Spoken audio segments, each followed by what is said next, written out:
हे संसार में बिखरे हुए लोगों, विवेकहीन और श्रद्धा रहित संशय युक्त मनुष्य परमार्थ से अवश्य ही भ्रष्ट हो जाते हैं। ऐसे संशय युक्त मनुष्य के लिए न तो यह लोक है, न परलोक है, और न कोई सुख ही है। O scattered people on the earth, persons who possess neither faith nor knowledge, and who are of the doubting nature, suffer a downfall for the skeptical souls. There is no happiness either in this world or the next.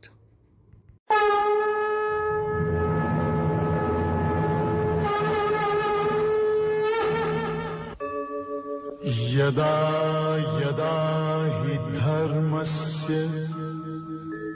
ग्लानिर्भवति Bharat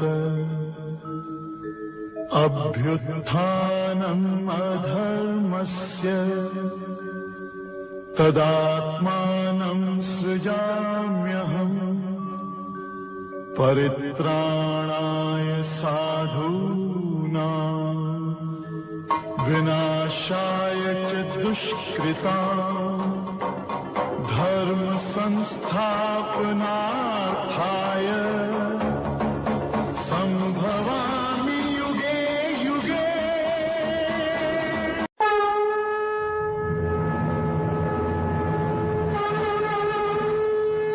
हे मनुष्य, गीता किसी विशेष व्यक्ति, किसी विशेष जाति, किसी विशेष वर्ग, किसी विशेष पंथ, किसी विशेष देश काल या किसी रूढ़िवादी विचारधारा वाला व्यक्ति का ग्रंथ नहीं है, बल्कि यह प्रत्येक जाति, प्रत्येक धर्म, चारों वर्ण, पाप योनि, चांडाल, पापी से भी महापापी, प्रत्येक आयु के प्रत्येक स्त्री पुरुष के लिए अर्थात सबके लिए है। सचमुच गीता संपूर्ण मानव जाति का धर्म ग्रंथ है। और कितने गौरव की बात है कि गीता आपका धर्म ग्रंथ है। Oh man, Gita is not a religious book of any person, any particular caste, any particular class, any particular sector, any particular country, or any orthodox ideological person. Rather, it is for every caste, every religion, the four varnas, born of most lower family, the greatest sinner, or more than the sinner, of every age, every man and woman, that is for all. Truly, the Gita is the religious book of the entire human race, and it is a matter of great pride that the Gita is your religious book.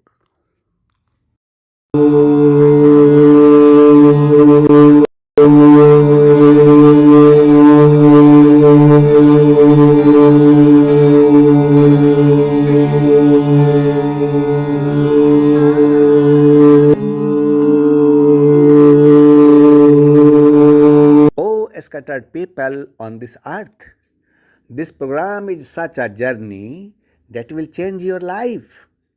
This journey will take you to the destination of salvation and happiness. Watch this program comfortably, observe and go with it while watching. Do not allow the mind to inquire or analyze it. Do listen to the word and get immersed into the word, and listen to the words one by one and drown in the words. Just keep listening to the words and keep watching whether you reach the destination or not. It is only for you. You are a drop of light in this creation. You all have only one search, the door of salvation and the attainment of salvation, as well as the search for blissful life on this earth, good health, infinite peace, knowledge of good fortune, and eternal life. In any case, the joy of salvation. To achieve all these things, happiness and eternal peace, every human seeks Gurudev. But can you find it? Yes, it can be achieved. These all are possible only when the authorized Guru or Son of God arrives on this earth. It is the Adi Sri Arun who is Son of God. By following whose path, you will achieve all these things, because Adi Sri Arun is the only way. So, let's start the journey.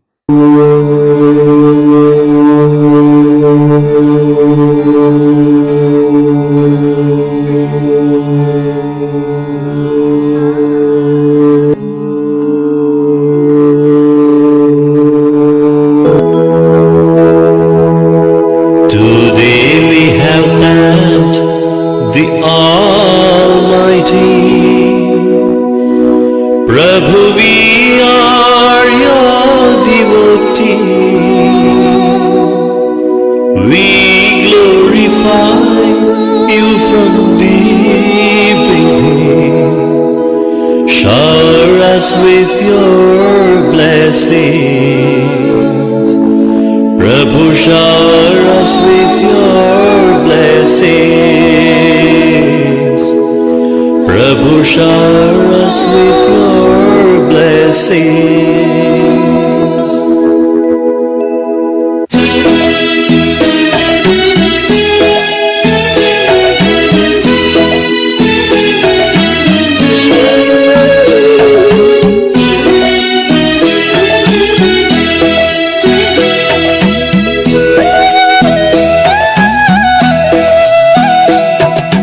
Today we have thanked the Almighty.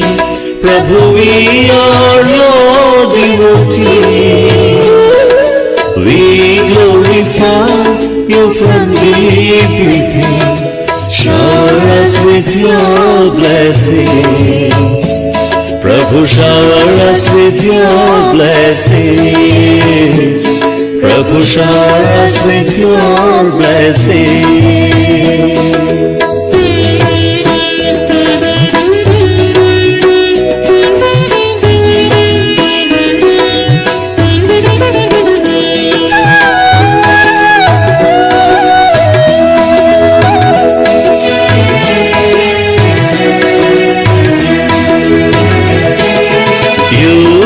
Created all of us, only you can quench our thirst.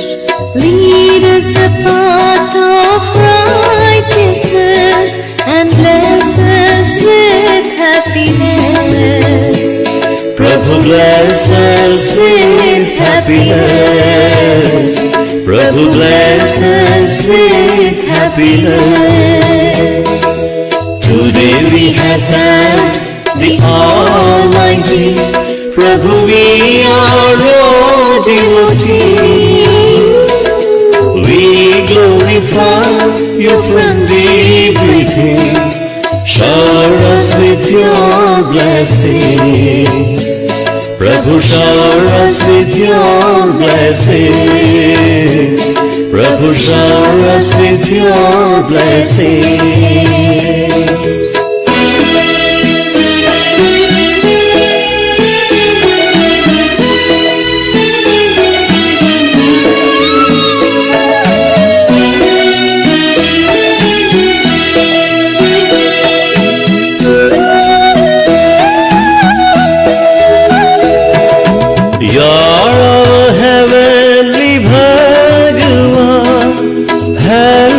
To love everyone. Rid our hearts of jealousy and let us always be your devotees. Prabhu, let us always be your devotees. Prabhu, let us always be your devotees. Today we have thanked the Almighty. Prabhu, we are your devotees. We glorify you from deep within. Shower us with your blessings. Prabhu, shower us with your blessings. Prabhu, shower us with your blessings.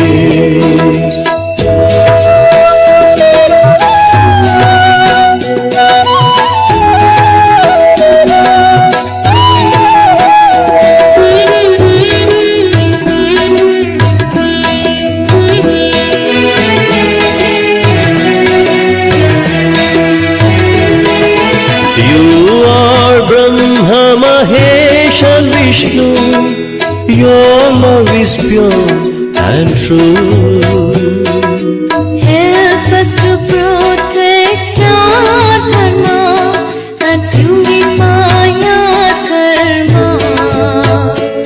Prabhu, purify our karma. Prabhu, purify our karma. Today we have thanked the Almighty. Prabhu, we are your devotees. We glorify you from deep within. Shower us with your blessings. Prabhu, shower us with your blessings. Prabhu, shower us with your blessings. Prabhu, shower us with your blessings.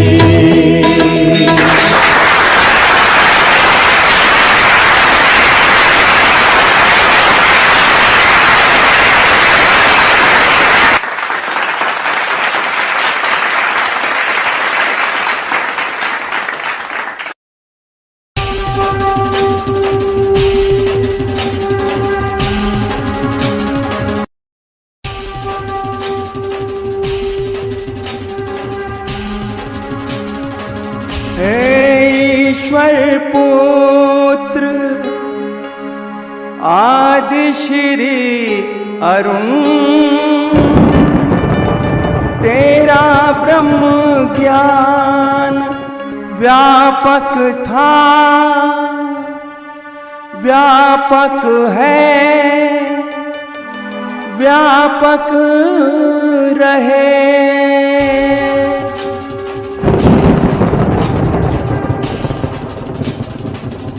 ब्रह्म ज्ञान रूपाय विश्व उत्पत्त्यादि हेत्वे तापत्रय विनाशाय आदि श्री वयं नमः। जो ब्रह्म ज्ञान रूप हैं, जो इस जगत की उत्पत्ति, स्थिति और विनाश के कारण हैं, तथा तीन तापों को नाश करने वाले हैं, उस ईश्वर पुत्र आदिश्री अरुण को नमस्कार करता हूँ।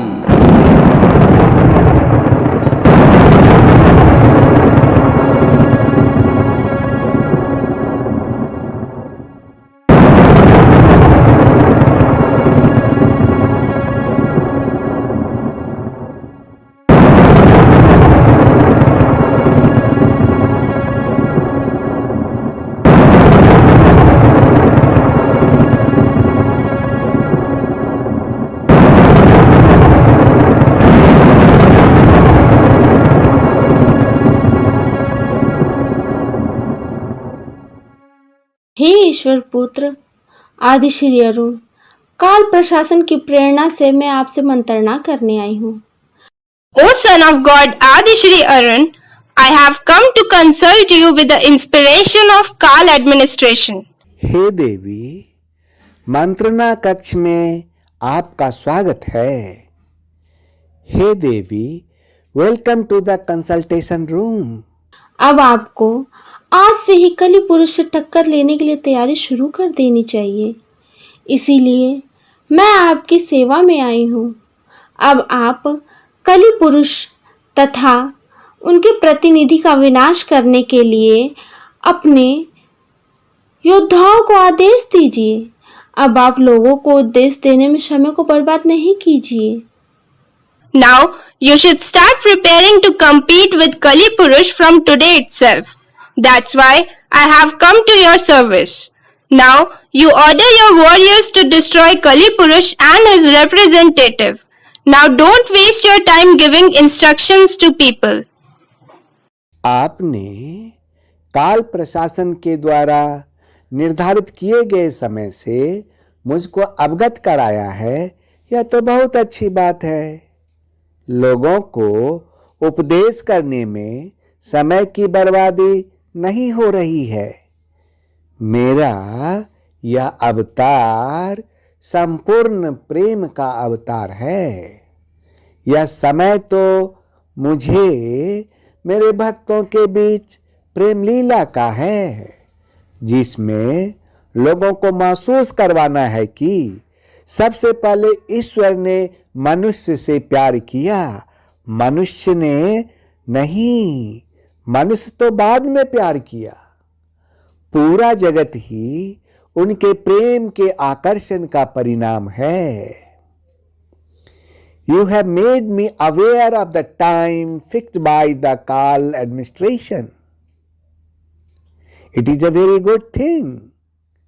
There is no wastage of time in preaching to the people. This incarnation of mine is embodiment of perfect love. This is the time for me to play love among my devotees, in which I have to make people realize that first of all God loved man and not man. The whole world is the result of the attraction of this love. परंतु आज की राजनीति में उसका प्रयोजन क्या है? But what is its purpose in today's politics? उसका प्रयोजन है मनुष्य को यह सिखाना है कि प्रेम के बिना सृष्टि नहीं है, और यदि सृष्टि हो भी गई तो प्रेम के बिना मनुष्य का जीवन अधूरा है। केवल राजनीति ही जीवन को पूरा नहीं करती, और ना ही वह जीवन का लक्ष्य है। जीवन का अंतिम लक्ष्य है प्रेम, केवल प्रेम, क्योंकि वहीं से भक्ति का रास्ता शुरू होता है। Its purpose is man has to learn that without love there is no creation, and even if the creation is done, then without love the life of man is incomplete. Politics alone does not fulfill life, nor is it the goal of life. The ultimate goal of the life is love, only love, because from there the path of devotion begins. वो सब तो ठीक है, परंतु आज के समय में अमेरिका तो सुपर पावर है ही, लेकिन अमेरिका को छोड़कर 3 और देश सुपर पावर बनने का ख्वाब देख रहा है। आज की राजनीति ये कहती है कि अनेकों परमाणु बम से विकसित शक्तिशाली कई देश हैं, जिस पर कलि पुरुष के प्रतिनिधि का शासन है। वह इस धरती को मनुष्य शून्य बना देने के लिए तैयार बैठी है। वह देश इस धरती को मनुष्य विहीन कर दे, उससे पहले इस शक्तियों को नष्ट कर देना चाहिए। That's all fine, but in today's time, America is a superpower. But except America, 3 more countries are dreaming of becoming a superpower. Today's politics says that there are many powerful countries developed with many atomic bombs which are ruled by the representative of Kali Purush. She is sitting ready to make this earth human void. These powers should be destroyed before those countries make this earth humanless. उसका समय आने तो दीजिए। Let this time come. पर वो समय कब आएगा ईश्वर पुत्र? But when will that time come, Son of God? आने ही वाला है, परंतु अभी नहीं। अभी तो ईश्वर पुत्र आदि श्री के संपूर्ण प्रेम लीला का समय है। विनाश का लीला आरंभ करने से पहले ईश्वर पुत्र आदि श्री अरुण मनुष्यों को यह संदेश देना चाहता है कि अंततः केवल प्रेम ही सृष्टि का आधार है और प्रेम ही जगत का सार है। It's about to come, but not now. Now is the time for the complete love Leela of Son of God Adisri Arun. Before starting the Leela of destruction, the Son of God Adisri Arun wants to give this message to the human beings that ultimately love is the basis of the creation. And love is the essence of the world. प्रेम ही सब वेदों का सार, प्रेम ही सब वेदों का सार। आदि श्री की परम कृपा से, आदि श्री की परम कृपा से हो जाए भव से पार। प्रेम ही सब वेदों का सार, प्रेम ही सब वेदों का सार।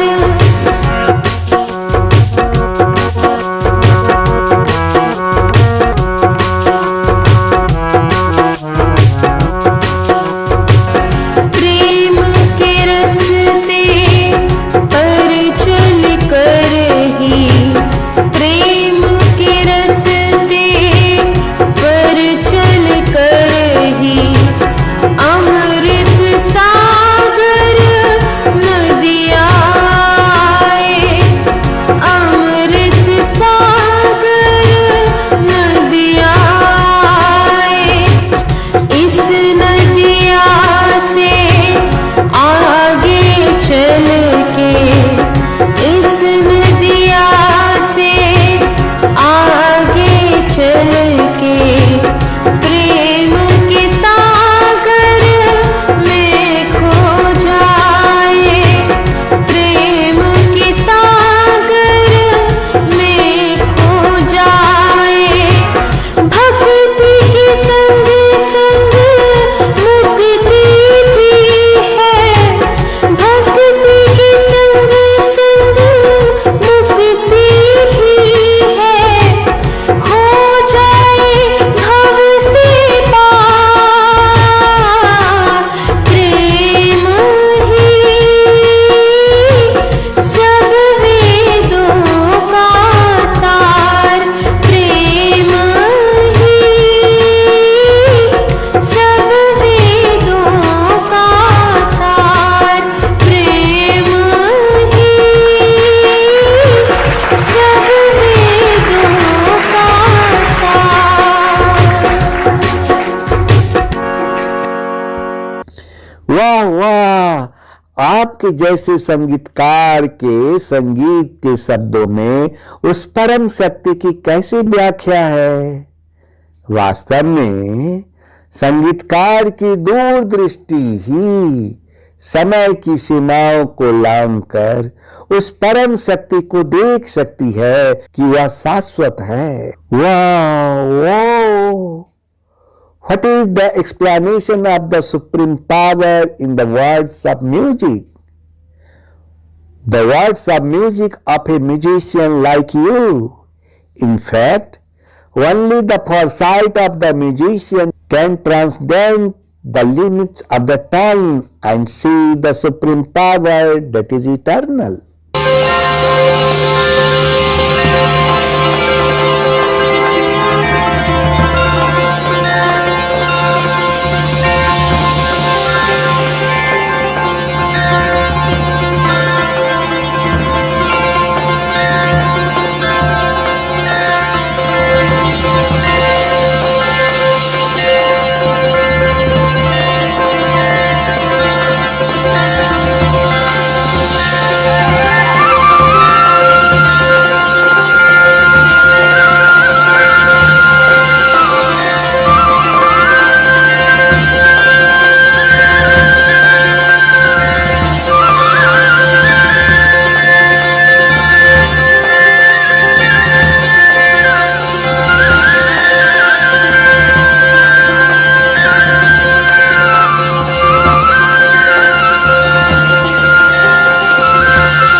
हाँ सुन के खो जाओगे राधा गोरी, ऐसा मौसम है,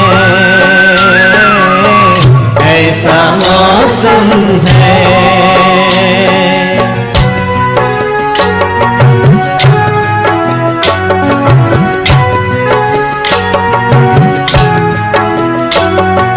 उतर कर अंबर से तारे, झिलमिल झिलमिल कर प्यारे,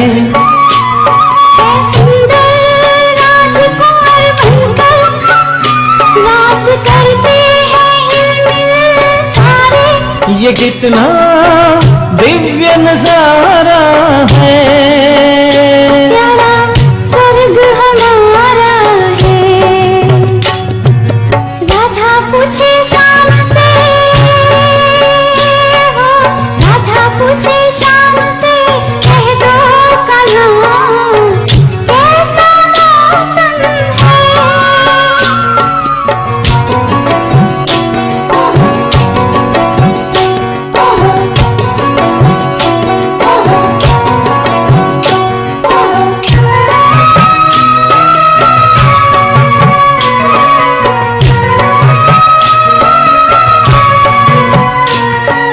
सोने जैसे दिन और चांद जैसी रात हैं, सोने जैसे दिन और चांद जैसी रात हैं, हीरो के महल पे जवाहर की बरसात। सोने जैसे दिन और चांद जैसी रात हैं, सोने जैसे दिन और चांद जैसी रात हैं, हीरो के महल पे जवाहर की बरसात। सिर पर मोर मुकुट धारे, देखल कल जमुना किनारे। है सुंदर राजकुंवर बनकर रास करते हैं हिलमिल सारे। सोने जैसे दिन और चांद जैसी रात हैं, सोने जैसे दिन और चांद जैसी रात हैं, हीरो के महल पे जवाहर की बरसात। सोने जैसे दिन और चांद जैसी रात हैं, सोने जैसे दिन और चांद जैसी रात हैं, हीरो के महल पे जवाहर की बरसात। सिर पर मोर मुकुट धारे, देखल कल जमुना किनारे। है सुंदर राजकुंवर बनकर रास करते हैं हिलमिल सारे। सुन के खो जाओगे राधा गोरी, ऐसा मौसम है।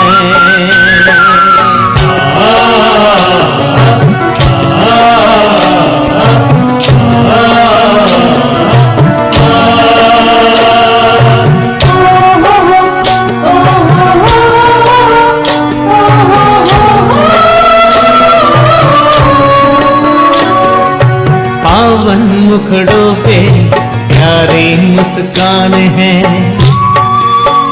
ओ पावन मुखड़ों पे प्यारी मुस्कान है। बागों में बहारों में ये सुख की भरी खाने। बागों में बहारों में ये सुख की भरी खाने। फसा में हम मन के गुब्बारे, दिशा में खुशी के फुवारे। है सुंदर राजकुंवर बनकर रास करते हैं हिलमिल सारे। ओ राधा पूछे शाम से, हो राधा पूछे शाम से, कह दो कहाँ कैसा मौसम है।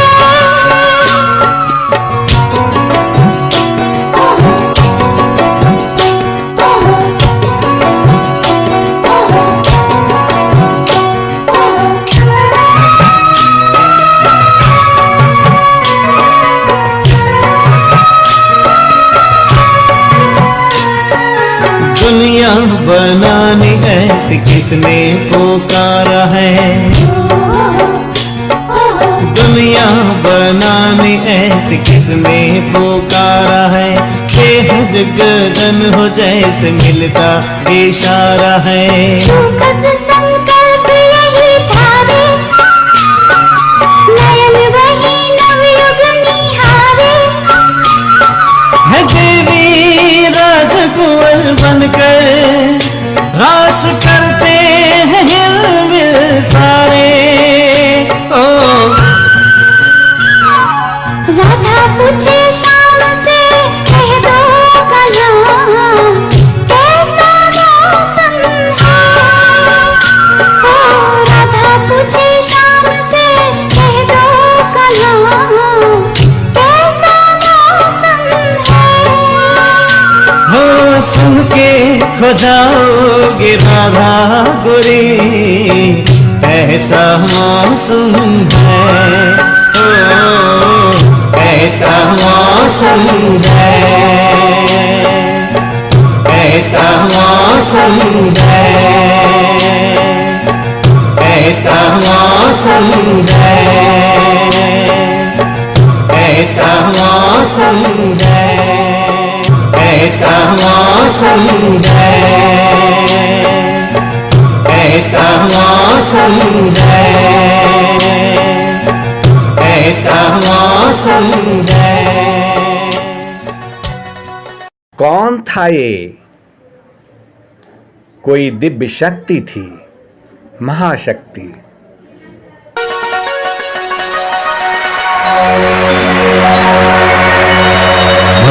बस तुम्हें भी ऐसी ही दुनिया बनानी है।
यदा यदा हि धर्मस्य ग्लानिर्भवति भारत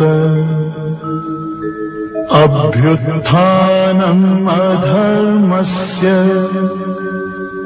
तदात्मानं सृजाम्यहम् परित्राणाय साधूनां विनाशाय च दुष्कृताम् धर्म संस्थापनार्थाय संभवामि युगे युगे संभवामि युगे युगे।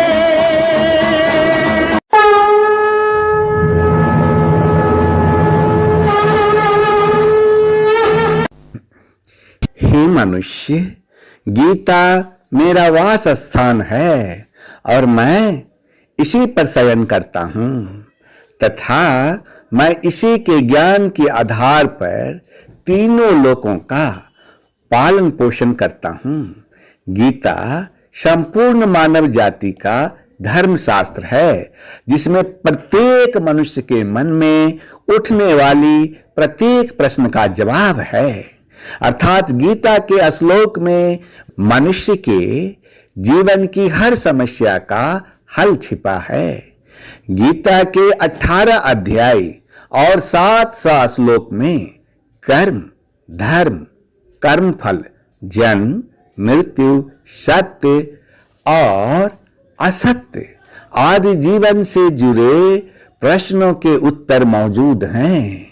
गीता अपने अंदर भगवान श्री कृष्ण अथवा ईश्वर पुत्र आदि श्री अरुण के उपदेशों को समेटे हुए है।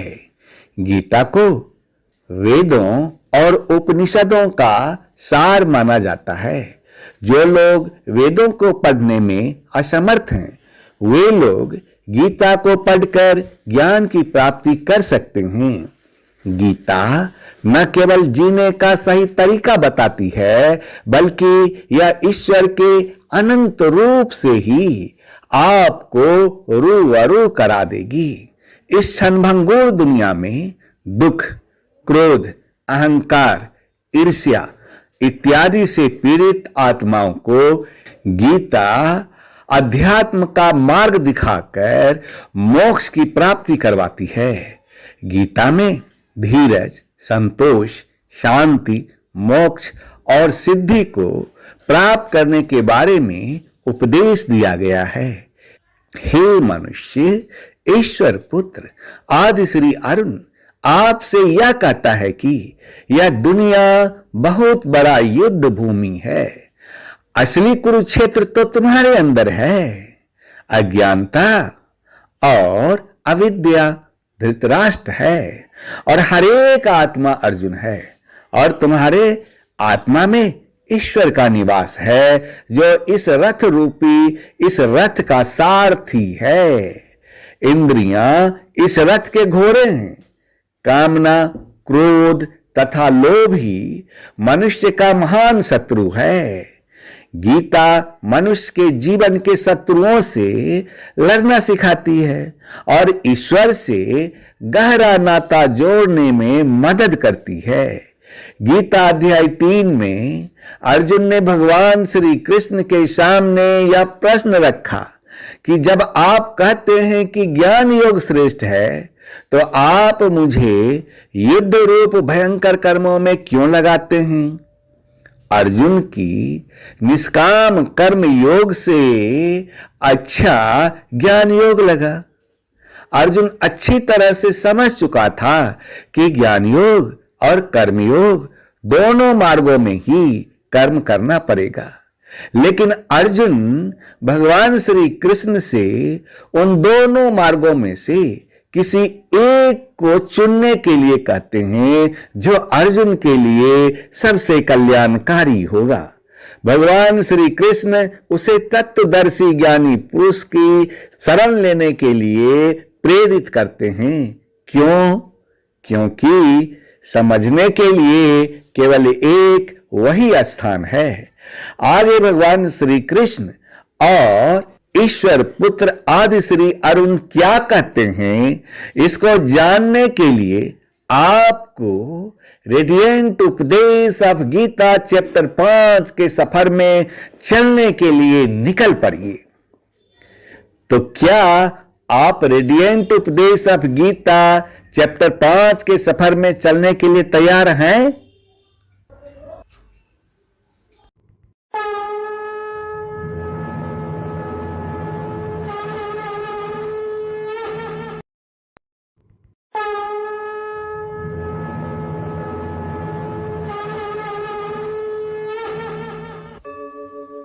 यदा यदा हि धर्मस्य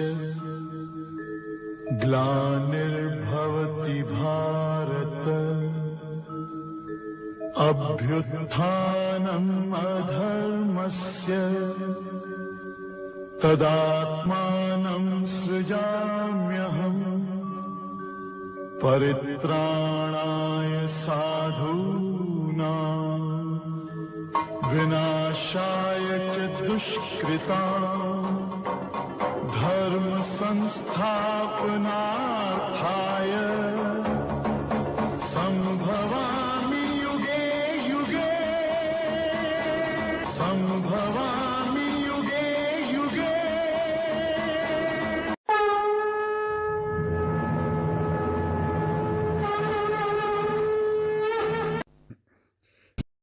Oh man, the Gita is my place and I sleep on it. And on the basis of this knowledge, I maintain the three worlds.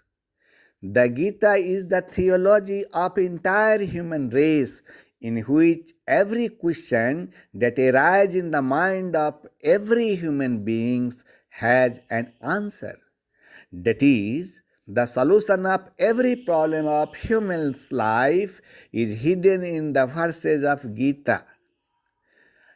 Chapter 18 and 700 Gita verses of contain answer to the question related to life such as karma, dharma, birth, death, truth, falsehood, etc., etc. The Gita contains within itself the teaching of Lord Krishna or Son of God Adisri Arun. The Gita is considered to be the essence of Vedas and Upanishads. Those who are unable to read the Vedas can gain knowledge by reading the Gita. Gita not only tells you the right way to live life, but it will also make you immerse yourself in the eternal form of God. In this fleeting world, the souls suffering from sorrow, anger, ego, jealousy, etc., etc., come to the Gita and show the path of spirituality to attain salvation. Gita preaches about attaining endurance, contentment, peace, salvation, and siddhis. Oh man, Adisri Arun tells you that this world is a big battleground. The real Kurukshetra is inside you. Ignorance and avidya are Dhritarashtra, and every soul is Arjuna, and in your soul resides God, who is the charioteer of this chariot. The senses are the horses of the chariot. Desire, anger, and greed are the great enemies of man. The Gita teaches to fight the enemies of human life and helps to establish a deep connection with God. In Gita chapter 3, Arjuna put the question before Lord Krishna that when you say that the yoga of knowledge is superior, then why do you engage me in terrible deeds in the form of war? Arjuna's Niskama Karma Yoga was better than the yoga of knowledge. Arjuna understood very well that action has to be taken in both the paths of Jnana Yoga and Karma Yoga. But Arjuna asks, Lord Krishna to choose between the two paths which will be the most beneficial for Arjuna. Lord Sri Krishna prompts him to understand, to take shelter of the Tattvadarshi Jnani Purush. Why? Because there is only one place to understand. Next, what to do Krishna and Ishwar Putra Adisri Arun say. To know this, set out to walk the journey of radiant Updesh of Gita chapter 5. So, are you ready to embark on the journey of radiant Updesh of Gita chapter 5? आदि श्री देने चले भक्तों को जब ज्ञान, ब्रह्म ज्ञान में खो गए, केंद्रित हो गया ध्यान। जब देने को चल दिए आदि श्री जी ज्ञान, भक्त ध्यान में खो गए, केंद्रित हो गया ध्यान, केंद्रित हो गया ध्यान।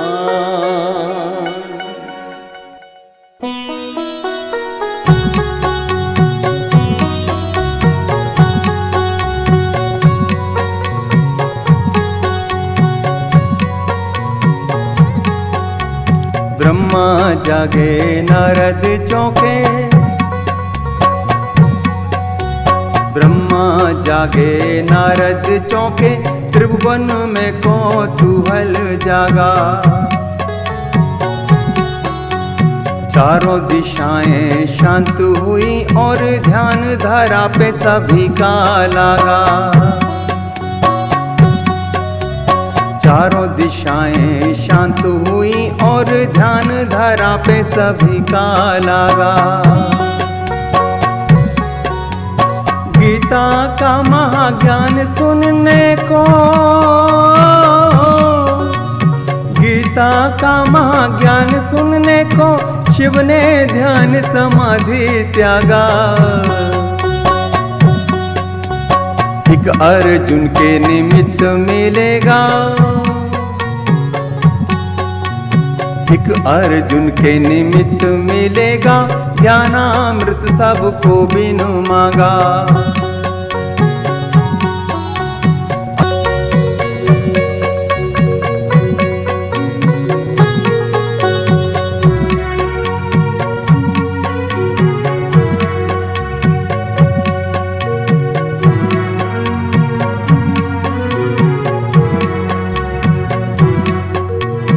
आत्मा अजर अमर है सदा से, अग्नि भी जिसको जला ना पाए। आत्मा महासागर है इसकी, कोई भी थाह को जान ना पाए। बहरूपिया मन पापी है,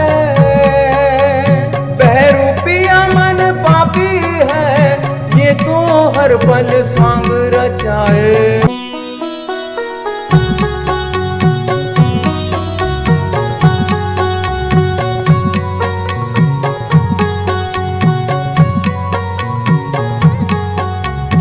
मन के बहकावे में नया तू, ये मन बहकावे में डाले। मन के बहकावे में नया तू, ये मन बहकावे में डाले। तू इस मन का दास ना बन, इस मन को अपना दास बना ले।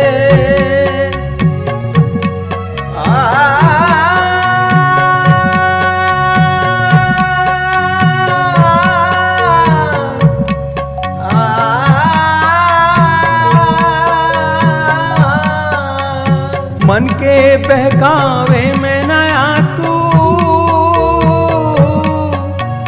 ये मन बहकावे में डाले, मन के बहकावे में नया तू, ये मन बहकावे में डाले। तू इस मन का दास ना बन, इस मन को अपना दास बना ले। आदि श्री प्रेम अवतार, जय जय प्रेम अवतार। आदि श्री जय जय कल्कि, आदि श्री जय जय कल्कि, आदि श्री जय जय कल्कि, आदि श्री जय जय कल्कि। आदि श्री प्रेम अवतार, जय जय प्रेम अवतार। आदि श्री जय जय कल्कि, जय जय प्रेम अवतार। आदि श्री जय जय कल्कि, आदि श्री जय जय कल्कि, आदि श्री जय जय कल्कि, आदि श्री जय जय कल्कि। आदि श्री प्रेम अवतार, जय जय प्रेम अवतार। आदि श्री जय जय कल्कि, आदि श्री जय जय कल्कि, आदि श्री जय जय कल्कि, आदि श्री जय जय कल्कि। आदि श्री जय जय कल्कि, आदि श्री जय जय कल्कि। आदि श्री प्रेम अवतार, जय जय प्रेम अवतार। आदि श्री जय जय कल्कि, आदि श्री जय जय कल्कि, आदि श्री जय जय कल्कि, आदि श्री जय जय कल्कि, आदि श्री जय जय कल्कि, आदि श्री जय जय कल्कि।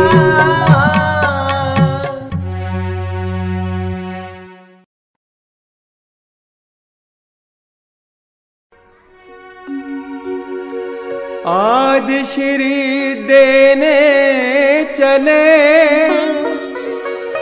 भक्तों को जब ज्ञान, ब्रह्म ज्ञान में खो गए, केंद्रित हो गया ध्यान। जब देने को चल दिए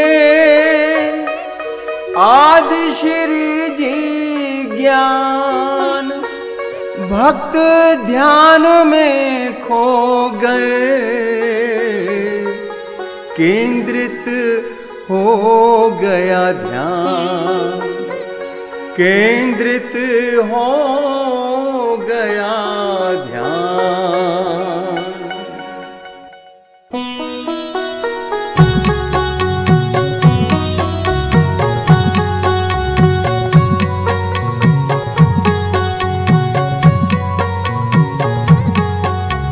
ब्रह्मा जागे नारद चौंके, ब्रह्मा जागे नारद चौंके, त्रिभुवन में कौतूहल जागा। चारों दिशाएं शांत हुई और ध्यान धारा पे सभी का लागा। चारों दिशाएं शांत हुई और ध्यान धारा पे सभी का लागा। गीता का महाज्ञान सुनने को, गीता का महाज्ञान सुनने को शिव ने ध्यान समाधि त्यागा। एक अर्जुन के निमित्त मिलेगा, एक अर्जुन के निमित्त मिलेगा, ज्ञानामृत सबको बिनु मांगा।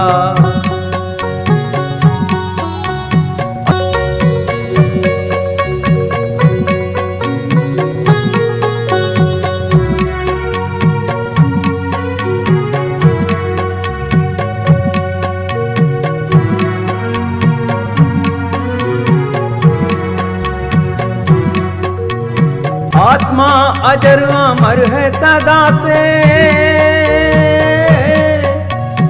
अग्नि भी जिसको जला ना पाए। आत्मा महासागर है इसकी, कोई भी थाह को जान ना पाए। बहरूपिया मन पापी है, बहरूपिया मन पापी है, ये तो हर पल स्वांग रचाए।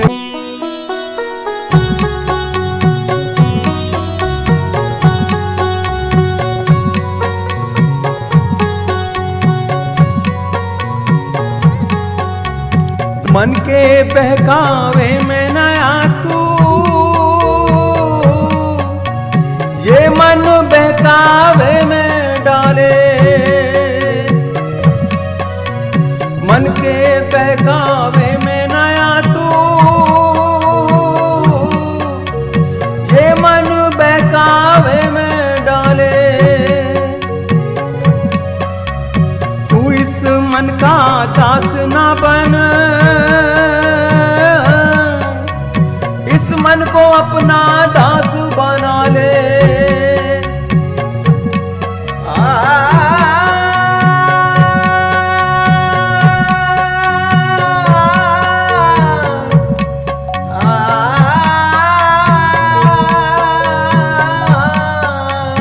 मन के बहकावे में नया तू,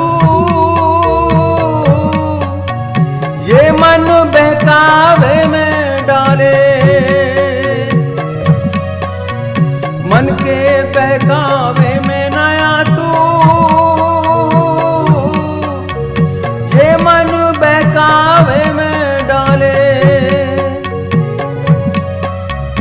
तू इस मन का दास ना बन, इस मन को अपना दास बना ले। आदि श्री प्रेम अवतार, जय जय प्रेम अवतार। आदि श्री जय जय कल की, आदि श्री जय जय कल की। आदि श्री जय जय कल की, आदि श्री जय जय कल की। आदि श्री प्रेम अवतार, जय जय प्रेम अवतार। आदि श्री जय जय कल की, जय जय प्रेम अवतार। आदि श्री जय जय कल की, आदि श्री जय जय कल की। आदि श्री जय जय कल की, आदि श्री जय जय कल की। आदि श्री प्रेम अवतार, जय जय प्रेम अवतार। आदि श्री जय जय कल की, आदि श्री जय जय कल की। आदि श्री जय जय कल की, आदि श्री जय जय कल की। आदि श्री जय जय कल की, आदि श्री जय जय कल की। आदि श्री प्रेम अवतार, जय जय प्रेम अवतार। आदि श्री जय जय कल की, आदि श्री जय जय कल की। आदि श्री जय जय कल की, आदि श्री जय जय कल की। आदि श्री जय जय कल की, आदि श्री जय जय कल की।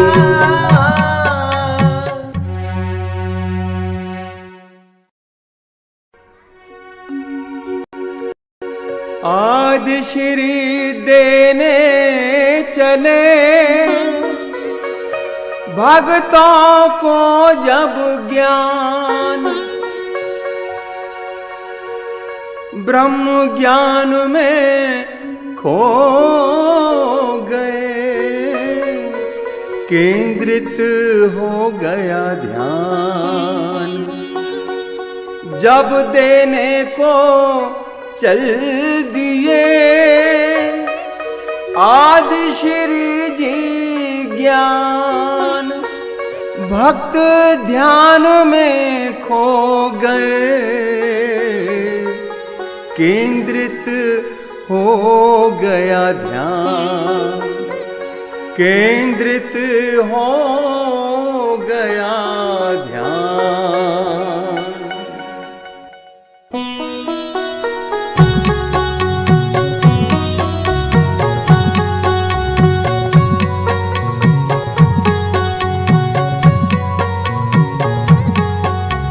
ब्रह्मा जागे नारद चौंके,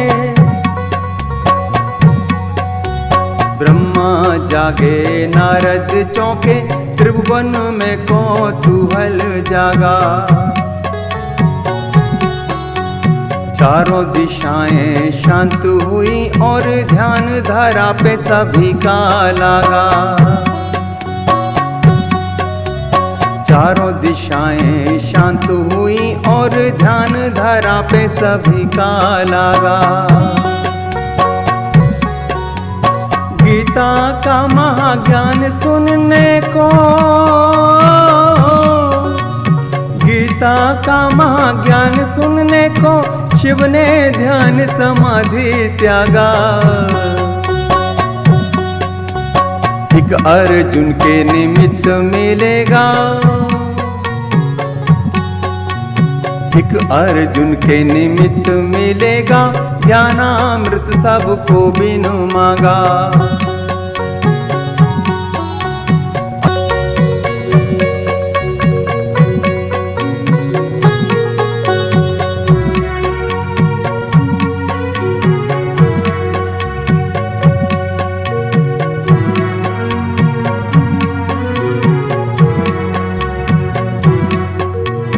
आत्मा अजर अमर है सदा से, अग्नि भी जिसको जला ना पाए। आत्मा महासागर है इसकी, कोई भी थाह को जान ना पाए। बहरूपिया मन पापी है,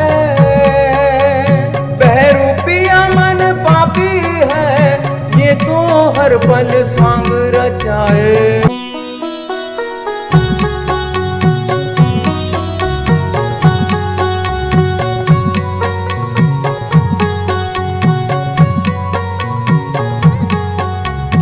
मन के बहकावे में नया तू,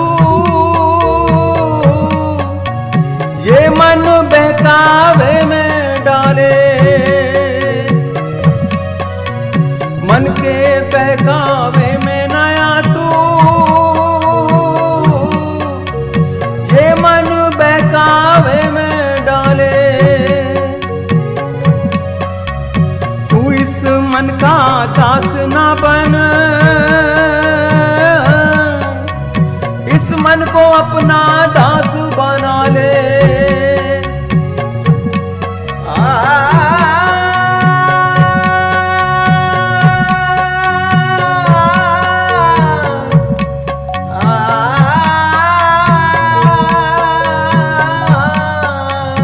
मन के बहकावे में नया तू, ये मन बहकावे में डाले। मन के बहकावे में नया तू, ये मन बहकावे में डाले। तू इस मन का दास ना बन, इस मन को अपना दास बना ले। आदि श्री प्रेम अवतार, जय जय प्रेम अवतार। आदि श्री जय जय कल की, आदि श्री जय जय कल की। आदि श्री जय जय कल की, आदि श्री जय जय कल की। आदि श्री प्रेम अवतार, जय जय प्रेम अवतार। आदि श्री जय जय कल की, जय जय प्रेम अवतार। आदि श्री जय जय कल की, आदि श्री जय जय कल की। आदि श्री जय जय कल की, आदि श्री जय जय कल्कि आदि श्री प्रेम अवतार जय जय प्रेम अवतार आदि श्री जय जय कल्कि आदि श्री जय जय कल्कि आदि श्री जय जय कल्कि आदि श्री जय जय कल्कि आदि श्री जय जय कल्कि आदि श्री जय जय कल्कि आदि श्री प्रेम अवतार जय जय प्रेम अवतार आदि श्री जय जय कल्कि आदि श्री जय जय कल्कि आदि श्री जय जय कल्कि आदि श्री जय जय कल्कि आदि श्री जय जय कल्कि आदि श्री जय जय कल्कि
Radiant Updesh of Gita, Chapter 5, is called Karm Sannyas Yoga.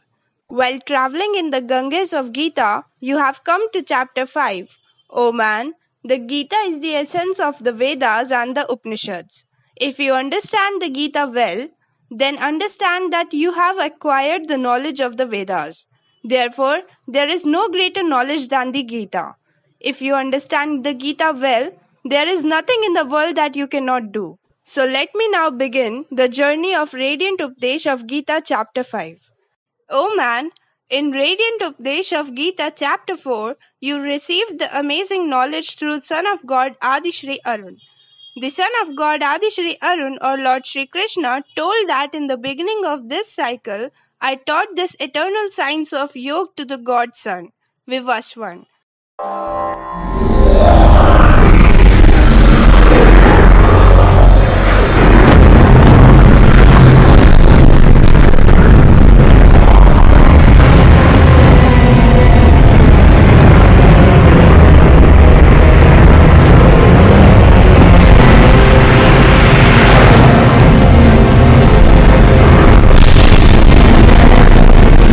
Godson told this yoga to his son Manu.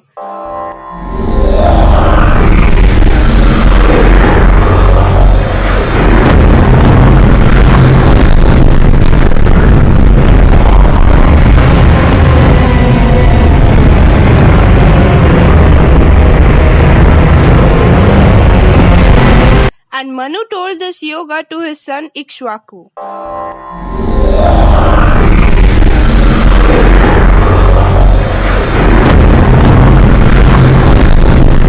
In this way, the science of yoga received by the royal sages in a continuous tradition.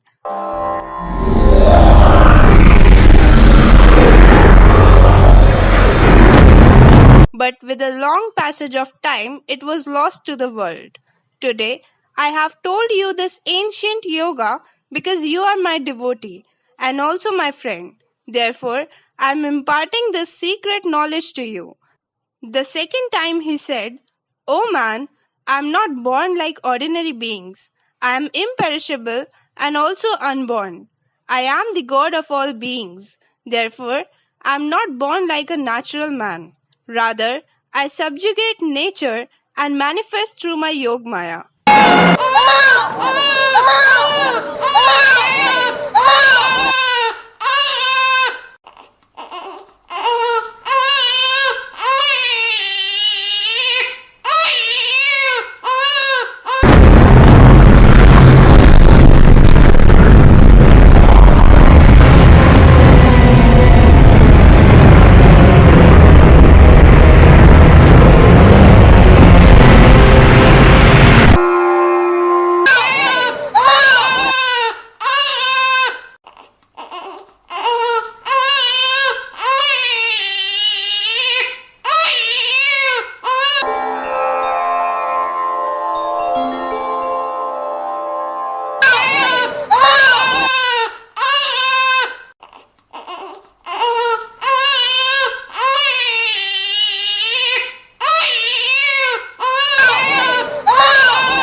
Arjun asked Lord Krishna that, "O Lord, you are all in all. You are the Lord of all the pastoral world. You are the ruler of three lokas. Then what on earth do you need to take birth?" Lord Krishna replied, "I don't need it, but when the creatures of the mortal world need me, then I descend on the earth." Arjun asked Lord Krishna that when do you need him? Lord Sri Krishna said that when there is loss of truth and righteousness, and the increase of unrighteousness and untruth, and the kingdom of sin is established, then I manifest myself. Both my birth and my actions are divine. One who knows this divine truth, and when he leaves his old body, he does not have to take birth again. He received me directly. Lord Krishna said for the third time that the goal of both Gyan Yoga and Karma Yoga is the same. The both path of Gyan Yoga and Karma Yoga lead man to God. Therefore, both the yogas are good. But the practice of Karma Yoga is easier than Gyan Yoga. Lord Krishna said for the fourth time that yajna is performed for the welfare of the people and also for the worship of God. Therefore, when you have to act, do all your actions either for the welfare of the people or for the sake of God. By this, your actions will become holy and divine like a sacrifice. Therefore, if you go on doing it by considering the action, then you will be free from the bondage of karma. O man, many types of yogas have been mentioned in the scriptures by which beings worship the deities and please them. O man, all the gods are the form of God. So through these yajnas, human beings worship only God. O man, first of all know what is a yajna. To surrender one of your best things, one's riches, one's own special feelings, but also some of your intense desire, to the feet of me, the Supreme Soul, this is called yajna. Human beings, by their own devotion in different ways to worship different deities, they perform havan, etc. That is also called yajna. And some people are supremely knowledgeable, they work for the wealth, etc. That too is a yajna. It is called dravya yajna. Many yogis who donate knowledge out of selfishness, it is called gyan yajna. In addition, some of the ashtang worthy means are such that many yogis perform life sacrifices based on the practices of pranayam for half spiritual attainments. Ashtanga yoga is a type of divine therapy. It destroys all the diseases of man.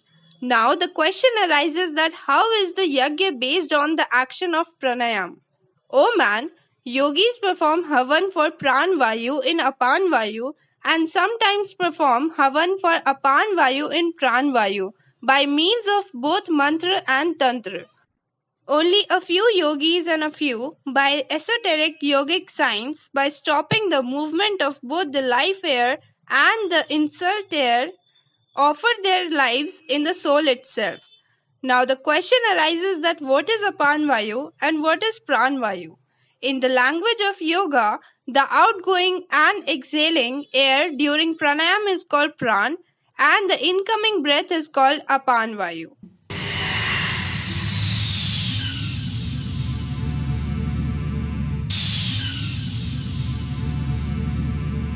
Pranayam is also a yajna.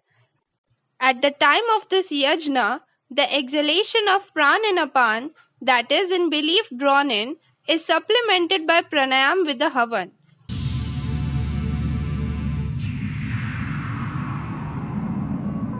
And conversely, in the Puranas, the havan of apan results in laxative pranayam.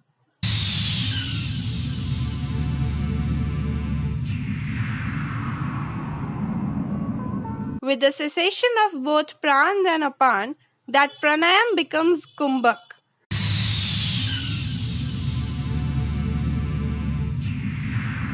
Apart from this Vyan, Udan and Saman are also three Vayu. And Udan Vayu, the air that comes out at the time of death is called Udan.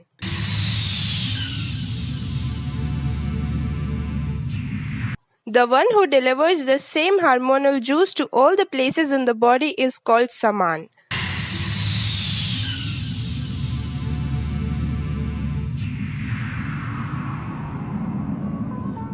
Pran, Apan, Vyan, Saman and Udan are called Panch Pran. Now the question arises that where is this Panch Pran located in the human body? O man, soul is situated in the heart. The place of Apan is below the navel of man, which is called Mooladhar. Saman Vayu is situated in the stomach पेट में स्थित है and Udan Vayu is situated in the throat of man. And where is the place of Vyan Vayu? Vyan Vayu is present throughout the human body.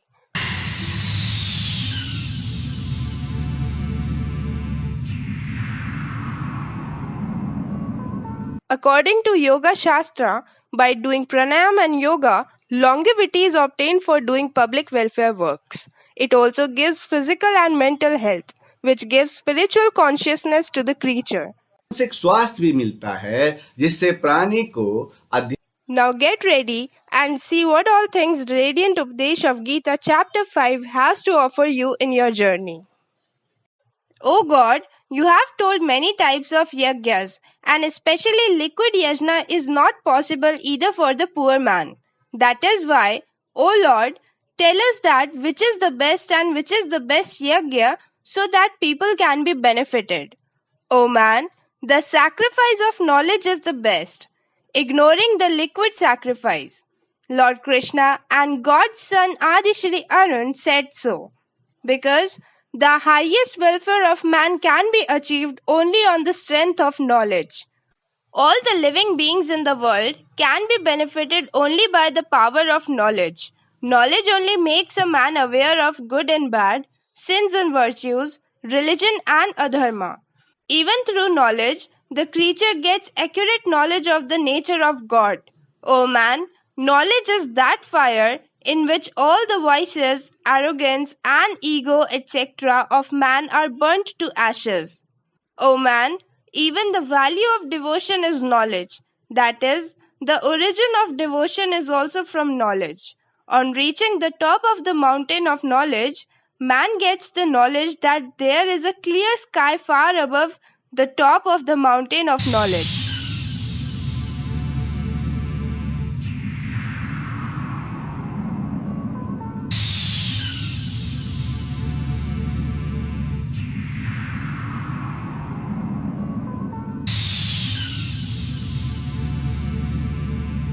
where there is the kingdom of devotion, and when the creature reaches the sky of devotion, then the same God, holding the hand of that devotee, takes him to his lotus feet.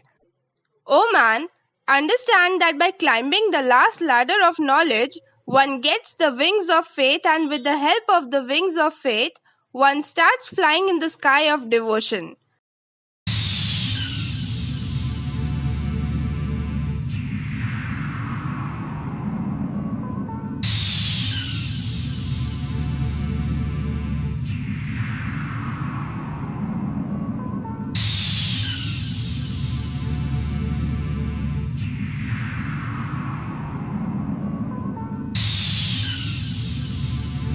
That is why, O man, I have described Gyan Yoga as the best.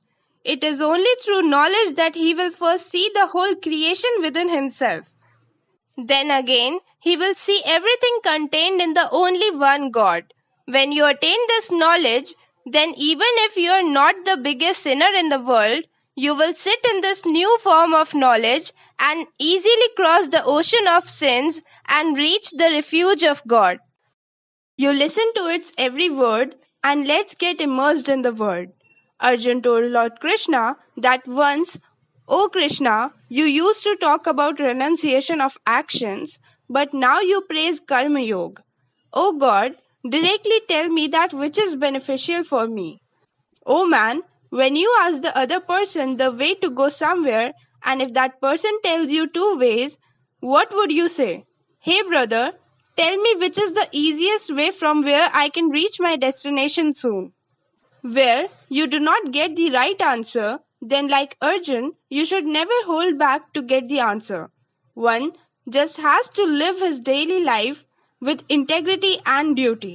Oh man, a person who is neither jealous of anyone nor has any desire to get anything, such a karma yogi should be considered as a sannyasi. Why? Because such people who are freed from attachment and anger, such people are freed from the bondage of the world. They either have a desire to get something like fame or money, or a situation that you hate and want to get out of. When they are trapped in the bondage of such a world, they cannot do anything else. They just go on getting stuck. Lord Krishna says that both Karma Sannyas and Karma Yoga are beneficial, but Karma Yoga is better in both of them because of the easy means. Both the paths will lead to the destination, but one way is difficult. In this, there are rivers, streams, mountains, and trenches. But the other way is much easier than this, and this is the path of Karma Yoga.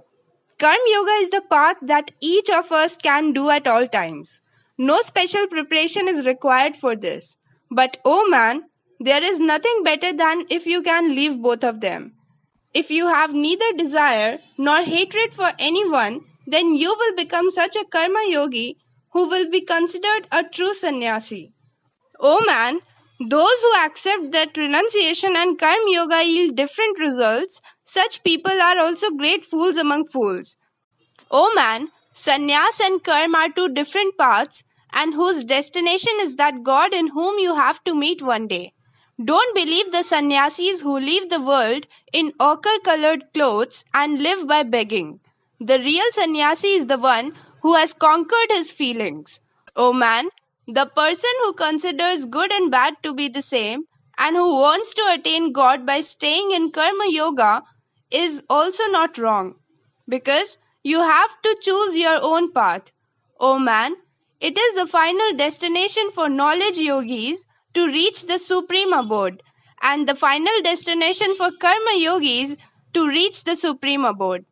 Therefore, a sensible person should consider Gyan Yoga and Karma Yoga one and the same. Oh man, those who go from place to place giving knowledge that worship God all the time and do not do any work, it is hypocrisy. Oh man, just as Gyan Yoga is the way to reach the destination, in the same way, you can also reach the destination through Karma Yoga. The point to be noted in this is that the son of God Adi Shri Arun or Lord Shri Krishna never talks of leaving the family or giving up his duty. Oh man, today I want to explain to you the importance of Karma Yoga. The son of God Adishri Arun says that sannyas means knowledge yoga. Even in sannyas yoga, the accomplishment of Gyan Yoga is attained only by resorting to Karma Yoga. O man, if you rise above the philosophy of the people of the world and consider my words, then only you will be able to get rid of the bondage of the world and know the truth. If you want to know the truth, then the ego as I am and I do it has to be dropped. Pay attention to how to leave it.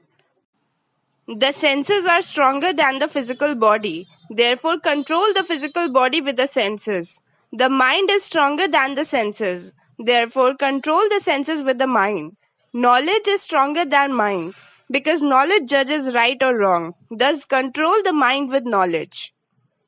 Therefore, by controlling the senses with the intellect, do karma completely by giving up the desire for the fruit. Whatever you do, offer it to the God.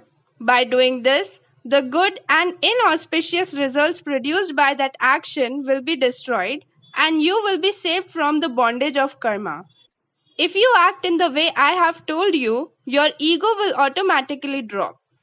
Oh man, even if you have taken the help of Gyan Yoga, then you will have to do this Karma Yoga. So you tell me why should not do Karma Yoga directly?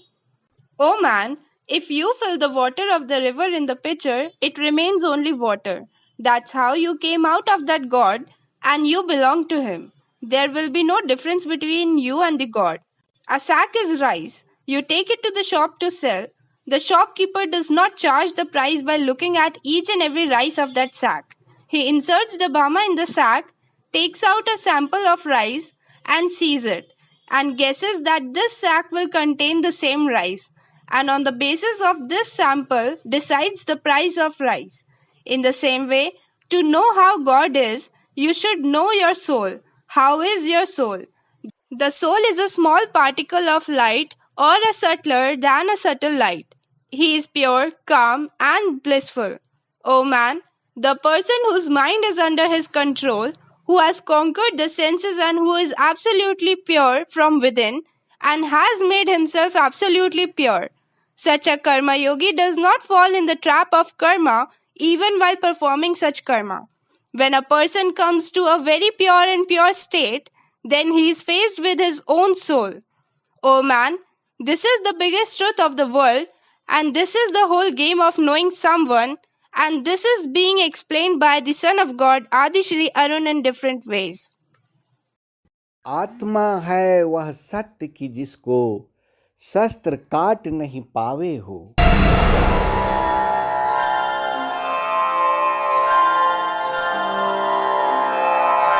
अलख अभेद्य नित्य को कोई कैसे लक्ष्य बनावे हो।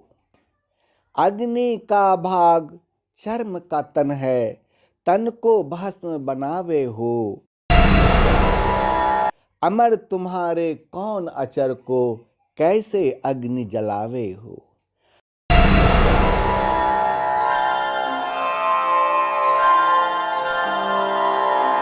आत्मा नहीं माटी की मूरत जिसको नीर गलावे हो।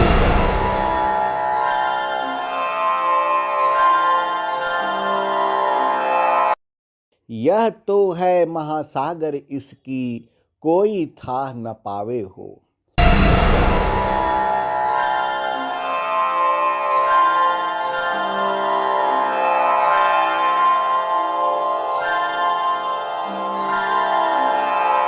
मन से बड़ा बहरूपिया न कोई, पल पल रचता स्वांग निराले।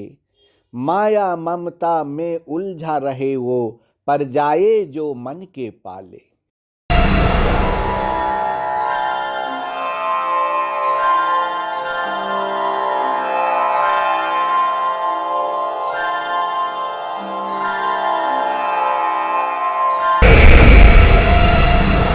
मन के बहकावे में न आ, मन राह भुलावे भ्रम में डाले। तो इस मन का दास न बन, मन को अपना दास मना ले।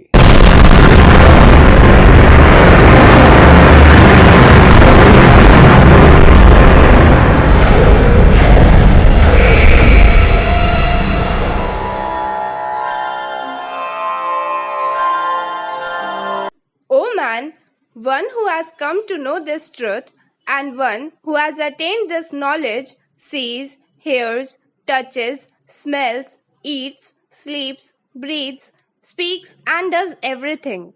Oh man, there is a big difference between what I do and you do, that wise and you. Even though he is doing everything, he is knowing that it is not him that someone else is doing. He does not consider himself to be the doer of all this, rather he considers God to be behind all this. That person entrusts his every action to God. You understand that you are the ones who run your world, but this is the difference between you and a wise man. Oh man, look carefully at the lotus flower. It is in the mud and water keeps on coming from it, but its leaf will always be dry. It does not indulge in it even after being in the mud. This is the sign of a wise man. Such a person is called a wise person who lives in this world, performs all his duties, but does not get indulged in it, and does not get caught in their whirlwinds. Oh man, you cannot escape responsibilities. Running away from responsibilities is cowardice. Responsibilities are to be fulfilled by every human being. All the work of the world will have to be done, but this work has to be done in such a way that you do not have to get stuck. Oh man, who are karma yogis? Just try to understand them. Yogis perform actions with their body, mind, intellect, or senses, but they keep on offering or surrendering every action from within. From the outside, it seems that they are doing everything just like us. Just like we have family, servants, jobs, everything is like mine. But it just looks like this. In fact, the yogi is very calm and serious from inside, because that person has come to know the relationship between the inner soul and the supreme soul. After that, he does all the work. आदि श्री ने फिर से बताया गीता का वो ज्ञान, गीता का वो ज्ञान।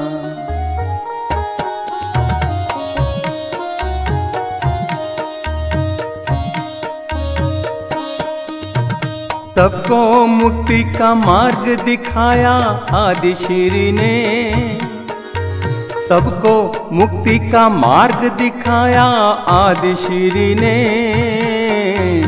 अद्भुत गीता का ज्ञान बताया आदि श्री ने,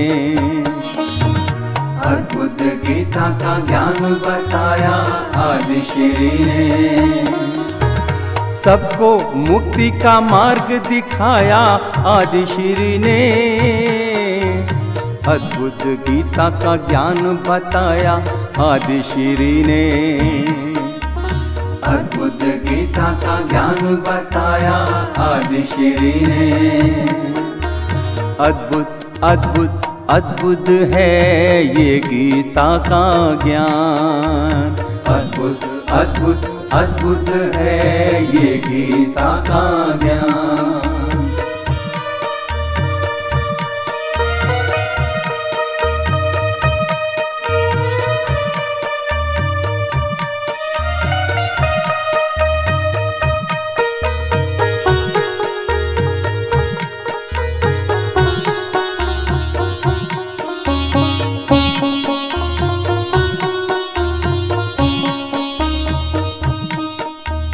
ध्यान योग से मन को समझ ले, ध्यान योग से मन को समझ ले, इंद्रियों को अपने वश में कर ले, इंद्रियों को अपने वश में कर ले। ब्रह्म ज्ञान का पाठ पढ़ाया, ब्रह्म ज्ञान का पाठ पढ़ाया आदि श्री ने। अद्भुत गीता का ज्ञान बताया आदि श्री ने, अद्भुत गीता का ज्ञान बताया आदि श्री ने।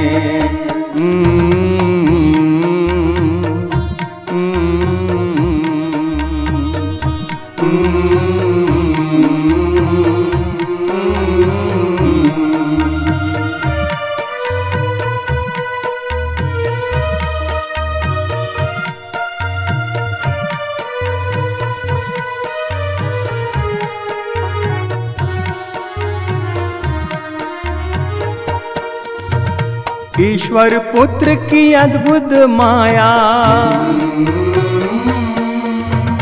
ईश्वर पुत्र की अद्भुत माया,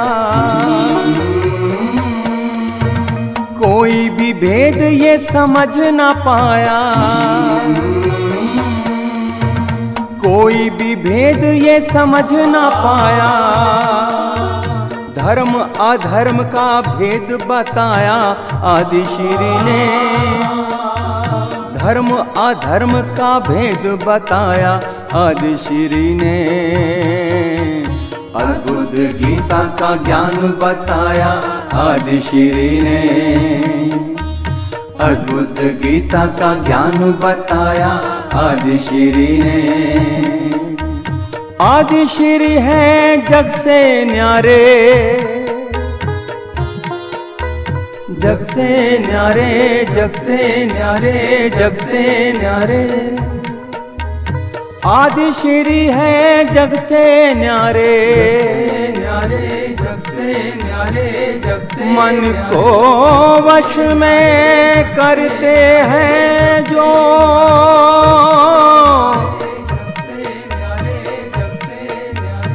मन को वश में करते हैं जो, ब्रह्म योग और ध्यान धरारे,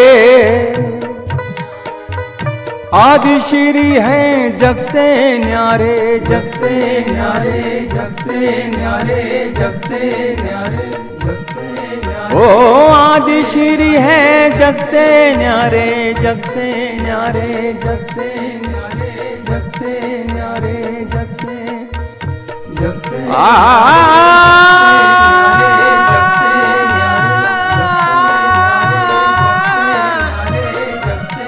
आदि श्री है जग से न्यारे, जग से न्यारे, जग से न्यारे।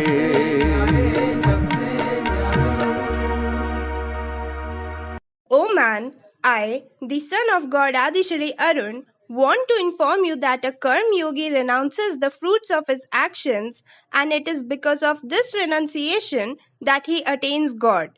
And on the other hand, those who are not Karma Yogis, like most of you people, are like people whose desire is the fruits of karma.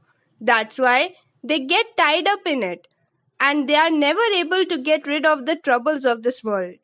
Oh man, there is a small difference between the two. Both are doing karma, but one has nothing to do with the result of karma, and the other has to do with the fruits of actions. But the result of this small difference is huge. Oh man, the body is a house with 9 gates. 9 gates like 2 eyes, 2 ears, 2 nostrils, 1 urinary gate, and the stool gate. And through these 9 gates, man deals with the outside world. No work in the world is possible without using these 9 gates. Oh man, seeing a Sankhya Yoga or Gyan Yoga sannyasi living in this house with 9 gates, he is doing all the work like you all. But from inside, he is completely different. Everything inside him is connected with God, and that is why he is not actually doing anything. Rather, he has understood inaction in action. That person considers himself just a medium. He is doing God's work because that person has come to know the relationship between the inner soul and the Supreme Soul. After knowing this truth, he does all the work. Oh man, the son of God Adi Shri Arun tells you that one is the Prakriti of a person and the other is his nature. As Prakriti has an effect on your nature, in the same way a person treats others. God neither creates your actions nor the fruits of your actions. Oh man, how you will behave with other human beings depends on your Prakriti and nature. How you will behave, it completely determines your nature and your nature. If your behavior is perverted or your behavior is very good, then it depends on your Prakriti and nature. Oh man, what will be the karma you have done, And what will you get according to that karma? That person himself is responsible for all this. Do not think that I had worked hard, but God did not give its fruits. Oh man, everything is inside you. You just need to bring it in front of you. Oh man, the Lord neither accepts anyone's sinful deeds nor accepts anyone's good deeds. Whether it is a sin or a virtue, it is yours. Then what does God have to do with him? Whatever kind of actions you do due to your nature, you get the result of sin or virtue. The result that comes from the mixture of sin and virtue, or after assessing the result of sin and virtue, is called prarabdha. To enjoy that destiny, man takes on a new body, that is, he is reborn. That person has to suffer happiness and sorrow according to his destiny. Oh man, not only do you have to suffer sorrows in your entire life, but there comes a time to enjoy happiness as well. Think of it in this way, that destiny is a chakri or coin, and half of that chakri or coin has sorrow and half is happiness. And it is spinning. When the happiness part of the chakri or coin turns around and comes in front of you, then you feel happiness. When the sad part of the chakri or coin turns around and comes in front of you, then you feel sad.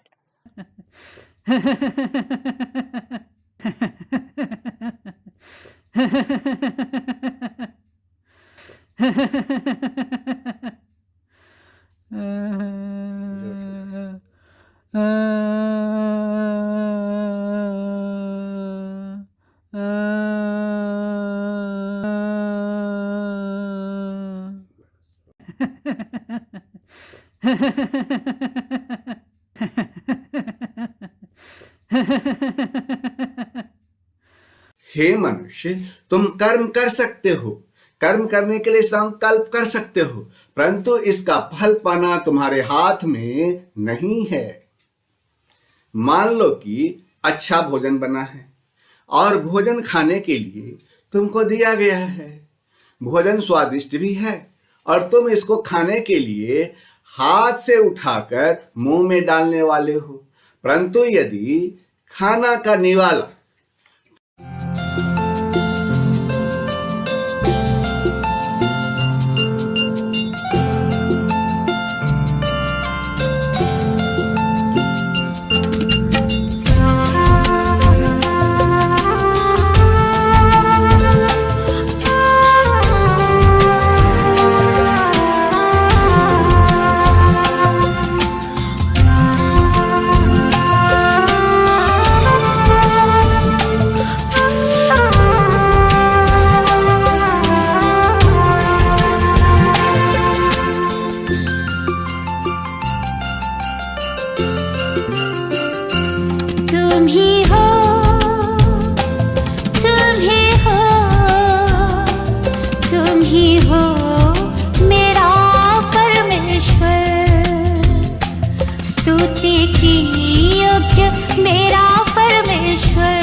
Oh man, you can do action, you can resolve to do the work, but it is not in your hands to get its fruits. Suppose good food is prepared and food is given to you to eat. Food is delicious too, and you are about to pick it up and put it in your mouth to eat. But if you do not have a morsel of food in your destiny, then you will not be able to keep even a grain of food in your mouth. Oh man, only the resolution of your action is in your hands, but its fruits are not in your possession. Oh man, I will tell you how. Oh man, just imagine the scene in front of a rich man, in front of a large delicious food platter by the neighbors. The plates are of gold, hot dishes are full of which he is very happy to see. He takes the first bite with great pleasure. Have seen that if you are not in destiny, even reaching the mouth, the morsel is snatched away. But oh man, even this example does not mean that you leave everything to destiny and become indolent yourself. Remember that I have said that human beings are entitled to work, not the right to receive results. You have knowledge within yourself, but it is covered by ignorance. Because of that, all bad things happen. If you recognize it, then only good will be good. Where there is darkness, nothing is visible, and when there is light, everything is revealed. Similarly, it happens with the ignorance within us. As soon as we understand the truth of God, as soon as we understand that the soul within us is the same, there is a part of God, in the same way there is light immediately. This light is like the rise of a new sun. The biggest thing is that we consider ourselves to be the most wise, understand that we know everything. It is wrong. First of all, accept that we do not know anything. Then only the way will open for the coming of knowledge, or else you will always be ignorant.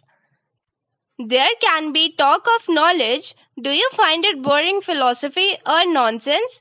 You just think if someone wants to understand the most boring truth in the world, then what can anyone say to him? Krishna says that whose mind runs according to the words of God, wisdom guides him on the right path. Whose meditation is always focused on that God, such people one day get free from the bondage of birth due to karma and merge in the same God, and that is called the ultimate supreme abode. It is available to only a few people. Can you find them among them? A like seer means that one who can see the wise and the great sinner, or the cow and the dog with the same sense of the cow or the elephant. He has the right to be called a knowledgeable himself. Knowledge, first of all, eliminates the discrimination inside us. We do not see discrimination all around. Even today, people are not ready to follow what Lord Krishna said thousands of years ago. If you want to gain knowledge, you must create equanimity in yourself. In ignorance or arrogance, it is foolish to consider someone small or big. O man, the one who got equanimity in his mind, he won this world alive. Getting more money, bigger house, bigger name in the world you live in is considered a victory. But Lord Krishna does not believe so. According to him, the world can be conquered by the one who has conquered his mind. The state of equanimity can be created only when the mind is victorious. What is the use of money that cannot end discrimination against people in your mind? A man who is not happy when he is good and does not get upset when he is bad, he is called a person with stable intellect and doubtless.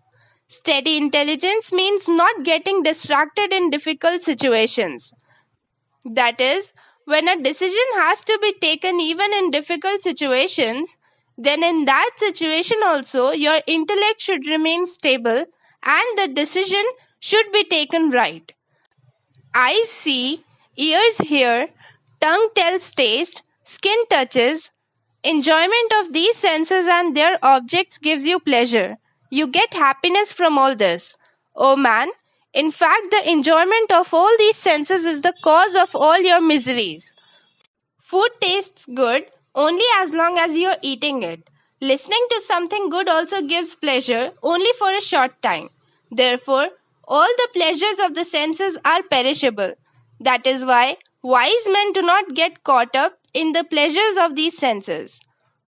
O man, those who are all pleasures arising from the union of senses and objects, although they feel pleasure in the form of pleasure to the objects of the object, are also the cause of sorrow and are the beginning end, that is impermanent. That is why the wise and prudent man does not indulge in them. The person who leaves the pleasures outside and looks inside himself after coming out of the pleasures of the senses and who recognizes his inner soul and remains happy in it, that person is knowledgeable. And such a person attains supreme God. O man, whose all sins have been eradicated, whose doubts have been removed by knowledge, who are engaged in the welfare of all beings, and whose winning mind, while doing his work, is situated in the Supreme God, only such a person attains the God. O man, the seeker who is able to bear the velocity arising from this human body, even before the body is destroyed, is the Purush Yogi, and he is the only one who is happy. Oh man, the person who is happy in the soul, who enjoys himself in the soul, and who is knowledgeable in the soul, the Sankhya yogi who attains oneness with the supreme soul, attains to the peaceful Brahm.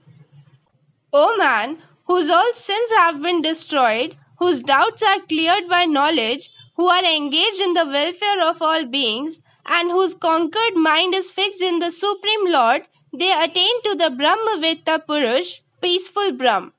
O man, without contemplating the pleasures of the outside, by taking them out and having the eyes fixed in the middle of the forehead, and equalizing the pran and the apan air that moves in the nostrils, one whose senses, mind, and intellect are victorious, one who is liberated, the sage has become free from desire, fear, and anger. He is always free. O man, he who shall consider me the enjoyer of sacrifices and all that is internally pure, and who is devoted to me, the God of all the worlds and the well-wisher of all the beings, attains true, everlasting peace. O man, this was the radiant Updesh of Gita chapter 5, in which I cleared your dilemma and told that both Sannyas Yoga or Gyan Yoga and the Karma Yoga lead to God. But Karma Yoga is better than Sannyas Yoga, that is Gyan Yoga. It is the link between this world and that world. Oh man, today you heard chapter 5 of Radiant Updesh of Gita, and here you give permission to your son of God Adishari Arun.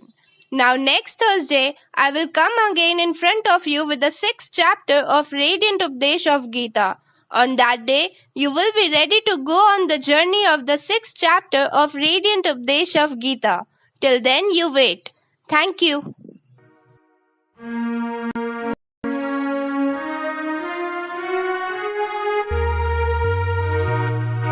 साथ सदा है जिनके रहते, साथ सदा है जिनके रहते, श्री कल के भगवान आदि श्री ने फिर से बताया गीता का वो ज्ञान, गीता का वो ज्ञान।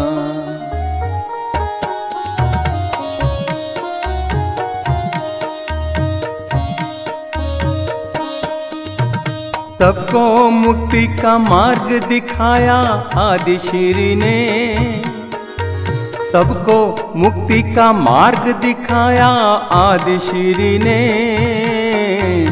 अद्भुत गीता का ज्ञान बताया आदि श्री ने, अद्भुत गीता का ज्ञान बताया आदि श्री ने, सबको मुक्ति का मार्ग दिखाया आदि श्री ने, अद्भुत गीता का ज्ञान बताया आदि श्री ने,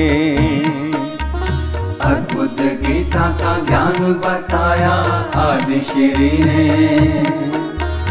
अद्भुत अद्भुत अद्भुत है ये गीता का ज्ञान, अद्भुत अद्भुत अद्भुत है ये गीता का ज्ञान।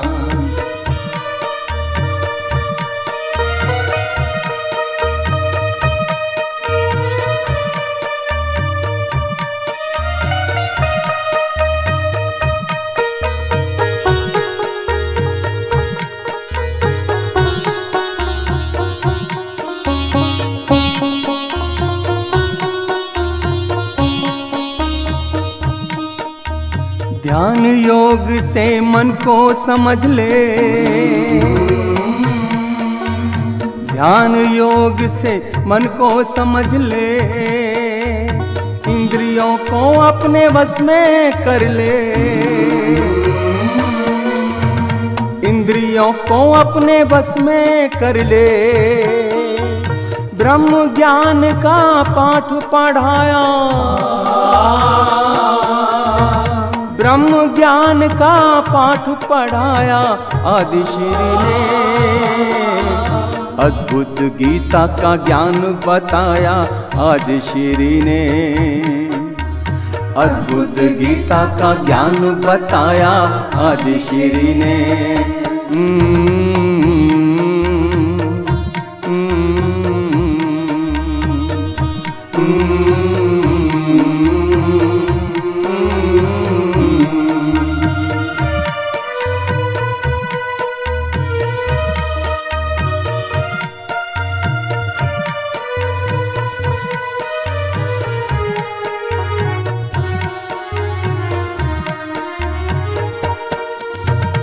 ईश्वर पुत्र की अद्भुत माया, ईश्वर पुत्र की अद्भुत माया, कोई भी भेद ये समझ ना पाया, कोई भी भेद ये समझ ना पाया, धर्म अधर्म का भेद बताया आदि श्री ने, धर्म अधर्म का भेद बताया आदि श्री ने, अद्भुत गीता का ज्ञान बताया आदि श्री ने, अद्भुत गीता का ज्ञान बताया आदि श्री ने। आदि श्री है जग से न्यारे, जग से न्यारे, जग से न्यारे, जग से न्यारे, आदि श्री है जग से न्यारे, न्यारे, जग से न्यारे, जग से मन को वश में करते हैं जो,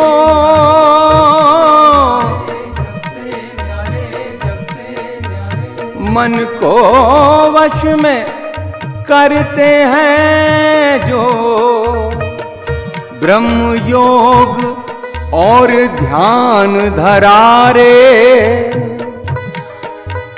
आदि श्री हैं जग से न्यारे, जग से न्यारे, जग से न्यारे, जग से न्यारे, जग से न्यारे। ओ आदि श्री है जग से न्यारे, जग से न्यारे, जग से न्यारे, जग से न्यारे, जग से, जग से